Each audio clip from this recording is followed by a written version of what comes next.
How can I manage anxiety, mental stress, pressure from my career and academics? All right. Welcome back, everyone. Welcome. This is a safe space, again, safe hands. And here we talk about a lot of things. Welcome back. So now this person is asking a question. And my response to this is, first of all, we are all going through stuff. Stress, anxiety, pressure is common to almost everybody. Sometimes we don't even have external things putting pressure on us. Sometimes we have internal stress, like we ourselves internally, we are putting some kind of pressures on ourselves. For example, you have an expectation and then you look back and you're like, no, I'm not supposed to be here.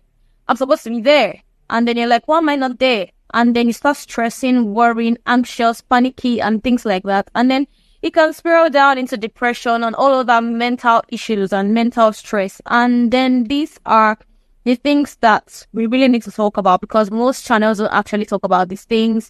And yes, I'm here for you. I'm Pharm Ebby. Check me out, my bio, my profile, my description.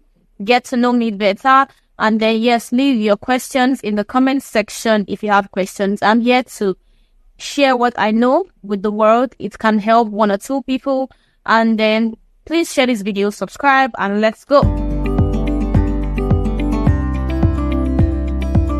The difference between somebody who is under stress and then another person who is rising above whatever stress is happening in their life is, first of all, I think it's information and then the application of whatever information you are getting.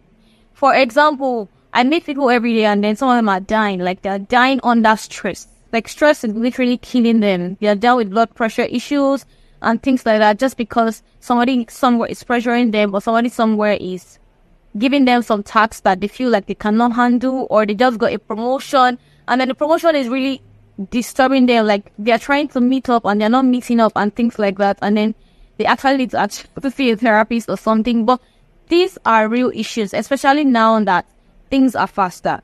If you cannot work faster, why are you there? If you cannot work faster, what are you doing? We will bring in AI, we'll bring in robots, we'll bring in things to replace you. And then people are freaking and they're panicky and then they're like, am I going to become jobless? And this and that and all of that. First of all, there are two categories of people.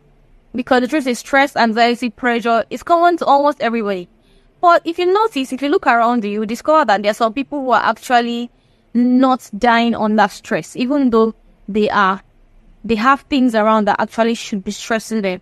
And I'm not just talking about people who are like nonchalant or people who are irresponsible or people who don't care about their lives. No, I'm talking about people who are actually intentional about how they live, people who are actually responsible, yeah, but they're not dying under stress. How come? How is that happening?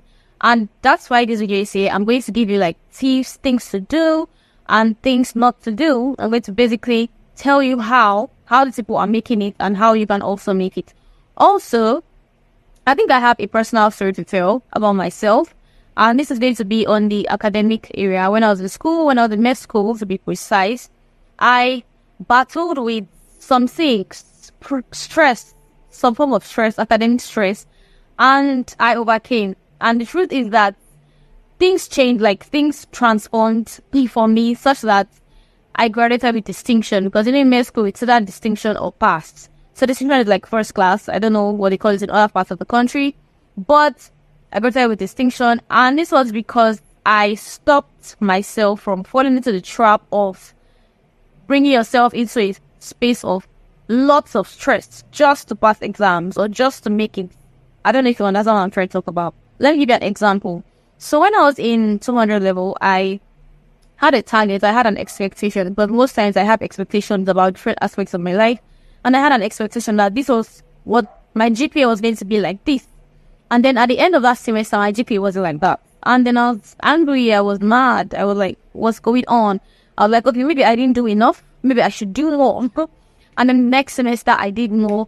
I read more. I went for overnight. They call it overnight in this part of the world because overnight is where you go to study overnight. Like throughout, you don't sleep. You don't sleep for so many hours because you're studying just to pass an exam or something.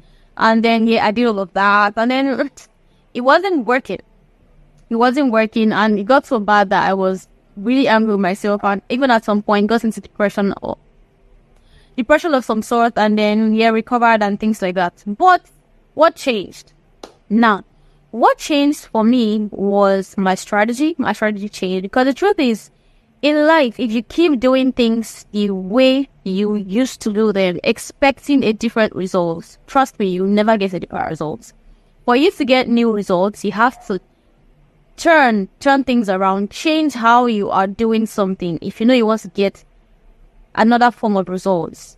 Yes, and the truth is, in life, you have to learn how to manage things, how to properly handle things, how to control things, how to plan things, how to execute your plan. Because if you don't manage things, and you allow things to get out of control, out of hand, that thing can kill you, and that's the truth.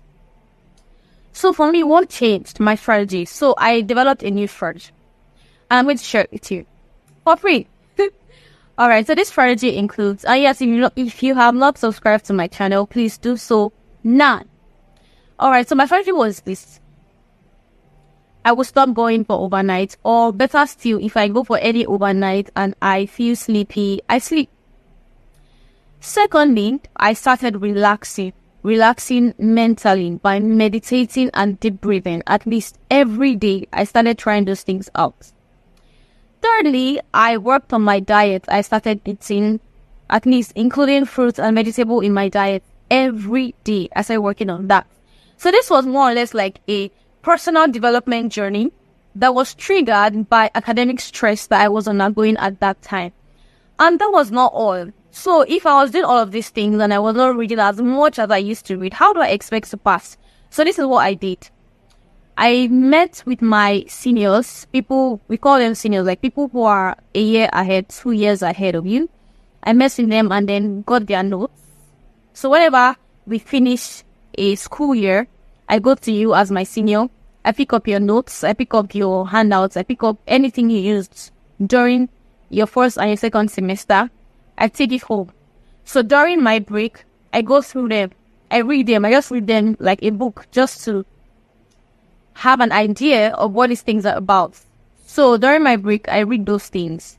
Then when I resume school, I don't read as much. I don't know if you understand this strategy. So I read during my break. Then when I resume school, I don't read as much. Instead, I sleep, I eat, I meditate. I do some other things outside of school, some extracurricular activity, just to keep my mind, my soul, and my body together. Yeah, and that's all I do. And then guess what? In my first semester 300 level, boom, my GPA was beautiful. Like, it was incredible. And you all know that if you're in this part of the world, your 300 level is like your make it or break it year, because that's the year where most people are withdrawn.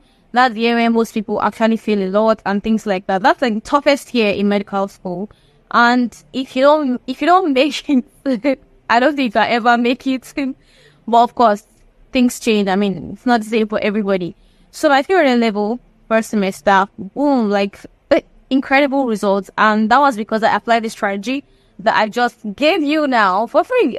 I mean, I'll keep on saying for free, because I know that people pay to get tangible information, not just online, offline as well. And I feel like when I get somebody who gives to me information for free, I just feel like giving back just because I want to actually let people know that you don't have to pay for everything. And then even the air I breathe in, it was given to me for free. Some people are actually in hospital with oxygen mask, and that's what they live on. But I'm here, I'm breathing for free. So why not give out tangible information? Why not help somebody? Why not save somebody's life for free? All right, so that's from here. And then, yes, so that was saying, this was my strategy and it worked. Beautiful results. I finished the first class and I'm super grateful for that. And yes, based on my story, I'm sure that you'll be able to pick one or two things that worked. However, let me just give you some additional tips on how to manage in your career, in your academics. So first of all, don't be afraid to say no. Do not be afraid to say no. Let's say you're working with somebody who is way higher than you, somebody who you look up to, and then person is giving you something good to do, and then the truth is, you can't do it. That's the absolute truth. You can't do it. Don't be afraid to say no. And then, if you know that you can try. Let the person know that, okay, I'm just going to try. Don't give the person a false hope, and don't over praise yourself. Don't blow your horn or trumpet too loud that what you now feel, you feel so bad, you start hiding, it makes you feel like it brings you down. I don't know if you understand what I'm trying to explain to you. So be realistic. That's the thing. Be so realistic. I can do this. Great. I will deliver on time. I can't do this. Great. It's not that somebody will be calling you, disturbing you with text messages and emails and things like that because you've not delivered on something that you promised that you're going to deliver on. It just doesn't make sense. Just only show that you're responsible. That's what they will see. But you know that you're actually responsible. It's just that you are not realistic. So be realistic. Don't be afraid to say no to anybody. So I recently met somebody who was telling me that he was under lots of stress. And the reason why he was under this level of stress was because he can't say no to his family members when they ask him for money. And I'm like, wow. I need that kind of family member. I ask you for money, you're panicky, you can't sleep because you've not given me the money. And then the only time you can sleep is when you give me the money. That's his experience. And I'm here to tell you that. Come on. Come on. You have to be realistic. You have to learn to talk to people. You have to learn to say no. You have to learn help when you can help. And when you know you genuinely cannot help, let them know. Let them know and let it off your chest so that you can sleep peacefully at night. Because if you don't sleep, there's so many health issues that you might encounter or that might happen to you. So that's it. To learn to say no. My next tip is time management. Learn to manage your time. So when you are at work, let's say you got a promotion and then you're given a task. You are new. It's a new job. It's a new level. Of course, the task should be greater than where you're coming from. And you are not yet used to it. You've not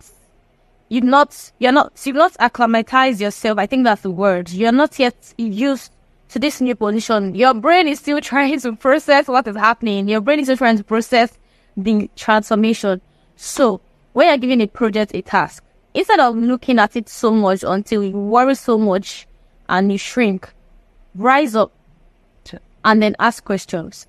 Then look at this task, time yourself, and then break down this task into this project or whatever. Break it down into small tasks. And then you can set an alarm and tell yourself, okay, I have this project to do and I'm supposed to deliver in 30 days. Now I have 30 days. And then you broke it down. Well, after breaking down this project has 10 things to do, 10 small tasks on that end. And then you realize that, okay, one task will take about 1 day to complete or 1 day to finish based on my schedule and other things that I have to do. So what do? You dedicate 1 day per task, whatever. You dedicate 1 day to a task. And then it doesn't have to be day 1 today, day 2 tomorrow, day 3 next tomorrow. It might become too much for you. So what do? You do one task today. Tomorrow you're on break. Next tomorrow you do the next task. The next day you're on break. The other day you do this. So you can pick the task and then execute it every other day or every 2 days. And trust me, you're going to meet your targets. That's the truth. Or if that's not the case, regardless of whatever it is, pick a project, break it down into smaller tasks, and then begin to execute. Sometimes you have a project and then really no deadline, or you also have a competitor and then both of you have similar projects, and then if the other person delivers before you, it will look as if you're irresponsible or you're not up to task and things like that. So that even puts pressure on you. But what you need to do is to remind yourself that you're not the same. Yeah, both of you are different. And then even though you have one goal, be true to yourself. Be realistic with yourself, okay? And then you can decide to dedicate 1 hour a day to this task or 2 hours a day to this task. And the truth is that if you dedicate 2 hours to actively working on a task, the other hours where you are not working on that task, your brain is actually processing what to do next. Your brain is already giving you ideas on how to make that task faster and simpler and better, like how to execute it on time. So when you approach that task to continue from where you stopped, you realize that It's faster. You're faster. Ideas are just coming in and you execute. I mean, this is something that I have experienced. So basically, I'm speaking out of experience. So I think you should try it out. Time management. Learn to say no. Be realistic. Then also sleep. The role of sleep cannot be overemphasized. Okay, so if you're a young adult, I think you should sleep for at least 7 hours a day. Time yourself and get to sleep. Get to sleep. And before you sleep, make sure that you meditate. You quiet your mind. Because sometimes you close your eyes and then you struggle to sleep. And then when you eventually sleep, it's almost time for you to wake up. And you wake up and then your mood is everywhere, mood swings, and then you can't even perform because you've not had quality sleep. Sleep hygiene is very important. So if you're doing 7 hours, make sure it's actually 7 hours. Then if you get older, you can cut down on the time. But make sure you get quality sleep at least every night if you can. Or at least every week if you can. And then, sleep hygiene is very, very, very, very important. So like I said, before you sleep, make sure you meditate. Meditation will help you quiet your mind. Meditation will help you focus on now, on the present. Because sometimes our mind is disturbed by our past failures, things we failed to do. Also disturbed by our future expectations, things that we have not even accomplished. So how do you get to enjoy where you are right now? How do you get to be grateful for where you are right now? How do you get to be happy, to feel joy, to thrive in the moment? How? When do you get to do that? So you have to meditate, sit down, breathe in. So I did so many shorts. If you check my shorts, you see so many short videos on how to deep breathe, how to visualize, how to meditate, how to help yourself relax and stay calm. So watch those videos and then just practice them. They really, really help. Get social support in terms of emotional support. So make sure you have a friend, a loved one, or somebody that actually understands what you're going through. Make sure you have that person around you. Somebody that you can just call or see face to face and then talk about what you're experiencing. So if you have a burden in your heart or you have something that is just heavy on your mind, you just talk about it. Explain to the person. And it doesn't really have to be like a pity party. No. It's just you sharing your thoughts, sharing how you feel, sharing your concerns, lifting it up your shoulder, off of your chest, and then boom, you're lighter and you can keep moving on. Don't hoard things so much in your heart that it becomes so heavy that it begins to affect your health. You make sure, even if you're an introvert, you're introverted, you like keeping to yourself, make sure that at least you find another person that is also an introvert like you. Somebody that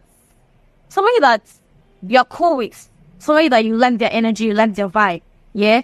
Somebody that you can talk to, somebody that you can talk to basically. Because the truth is, we are emotional beings. That's how we've been created, to be emotional beings. And sometimes you have things in your heart that can mess up with your logic. So sometimes you need emotional support. You need somebody to just talk to. Period. That's it. Just find somebody to talk to, and that really helps. And then if you feel that talking to people can't really help you because you feel that the weight on your chest, on your heart, on your shoulder is so much, it's so great, talk to a therapist. Get professional help. Yeah, that's where professional help comes in. Talk to a therapist. Talk to a counselor. You can reach out to me. I can recommend people you can talk to. Or if you want to talk to me personally, my DM is open. You can book a session with me.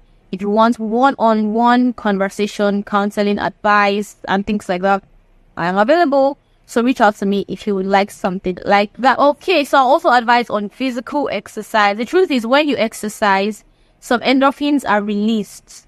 And then your mood is better. Your energy level is back. Your stress level is gone. Exercise has lots of benefits. Even if you are slim as I am, that does not mean you shouldn't work out. That doesn't mean you should not exercise. Talking about people who say, in this part of the world, I have to be very specific, in Africa, in this part of the world, they tell you, you are slim, why are you exercising? You want to, like, what do you have to lose? Like, you don't have body. Why are you working out? I get that comment a whole lot. People asking me, I want to be like you, but you're working out. Why are you working out? They don't understand that working out has a whole lot of benefits aside from weight loss. You can actually work out and not lose weight. Work out to stay fit. Work out to boost your emotions. Work out for your mood, to boost your mood so that you're not working about during the day, anxious or moody or any little thing, you're pissed off, you're angry, and then because you're angry, you do stupid things, and then you don't recover, and you're like, oh my God, I shouldn't have done that. Yes, you shouldn't have done that if you had worked out in the morning, and then, you'd have been better. Trust me. So try working out, even if it's twice a week. 30 minutes of intense workouts where you actually sweat and then you jump. You can go to the gym, you can get some exercise routines online on YouTube and watch it, and then you're good to go. Trust me, exercise works. And if you know that your schedule is so busy and you don't have time to actually exercise in the mornings, you can exercise in the evenings. It's all good, it works. So my final tip for you on how to manage mental stress, anxiety, and pressure is to eat balanced meal. Trust me, this cannot be overemphasized. Balanced meal is super important for everyone. Eat balanced meal, and sometimes you might need to supplement your meal. For example, if you're in this part of the world, you're in any parts in Africa, and then you don't really have that, should I call it luxury of eating balanced meals, breakfast, lunch, and dinner. Just get a supplement, and then when you eat, you take your supplements. It helps so that you don't lose out on the basic vitamins for the day. So I'm going to end this here. Leave your questions in the comment section. Tell me what video you want to see me do next, and I will gladly answer your questions. Thank you for watching today's video. Subscribe to my channel. I'm Pharm Ebby.